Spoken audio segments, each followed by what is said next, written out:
Hey, welcome back. Seattle's first ever Afrobeats music festival is coming to the Seattle Center later this month. It's going to feature performances from some of the biggest names in the Afrobeats world. Oh, it sounds so fun. Joining us today to talk all about it is Bobby Akinboro, and also known as DJ Blast, which is even cooler. Hello, hello. Hey, how are you? Thank you so much for having me. So Thanks glad for that you're being here. Yeah, so you actually created BLASTFEST. So talk to us about how that came about. Yeah, so I've had the opportunity to DJ all over the world for a lot of the biggest artists, you know, Pitbull, Dua Lipa, One Republic, right? Oh my God. And I've had the chance to travel all over, and I'm born and raised in Lagos, Nigeria, and I was like, how come my music isn't going as far, right? You know, how come my culture isn't being permeated? And I realized it's happening everywhere else in the world, really. Afrobeats is the largest and fastest growing genre, but Seattle just hadn't really caught the spark yet, right? And so over the past 6 years that I've been DJing, I've been trying my best to really make something cool happen in this city. And so I've been curating this space since 2020, and now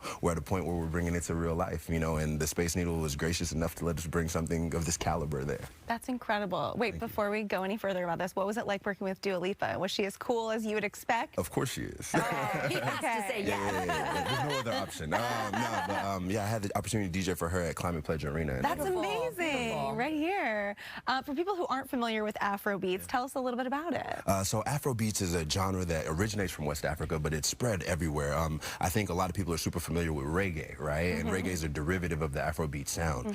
Afrobeats started back in the 70s, and it just kind of developed. And again, like I say, now it's now the #1 fastest growing genre in the world. You have people hopping on it like Justin Bieber, Selena Gomez, Chris Brown. It's everywhere. So it's exciting to see what this genre is doing and where it's possibly going to go over the next decade or so. Nice. So you said it took a minute. It took a minute for Seattle to catch up. But talk to me about why else it was just so important for you to bring it into this space. Because everything that happens in Seattle really goes to the world, right? You look at the career of like Ray Charles, you look at the career of Jimi Hendrix, and all these other people, Macklemore and Sir Mix-a-Lot. Like things that start in Seattle have the opportunity to spread. And so I was like, why not start a music festival here? We're the only Afrobeats music festival that's based in the U.S. by a U.S. company, right?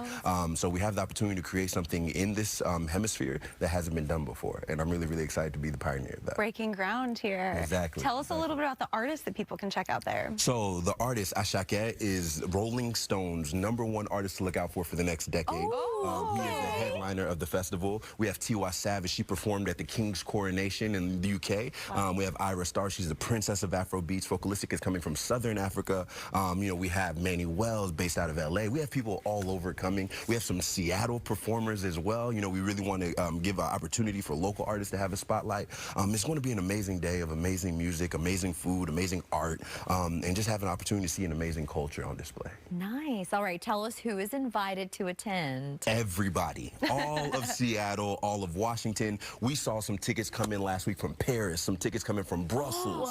We're seeing people from everywhere coming to Seattle to watch this happen in real time. Again, it's the fastest growing genre, so, you know, people all over the world are excited about it. Yeah, and we're getting the next generation excited too, because I hear that you actually host DJ workshops for young kids. Tell us about that. Yeah, so the goal is, again, I'm 30 now, right? So I can only jump on stages for so much longer.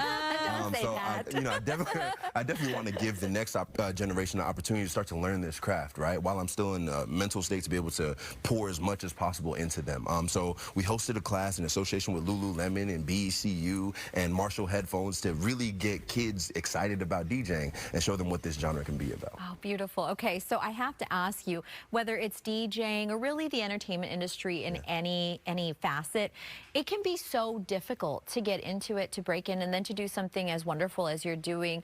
What does it feel like for you that you're able to contribute to all of us in this way? More than anything, it feels like a blessing. You know, I still get confused. Honestly, when people walk up to me and they're like, "Hey, Bobby, you're doing this, you're doing that," I still feel like I'm just trying my best to make a way, and it's awesome to see things come to fruition. That's amazing. Wonderful. Keep doing your thing. Thank you so much.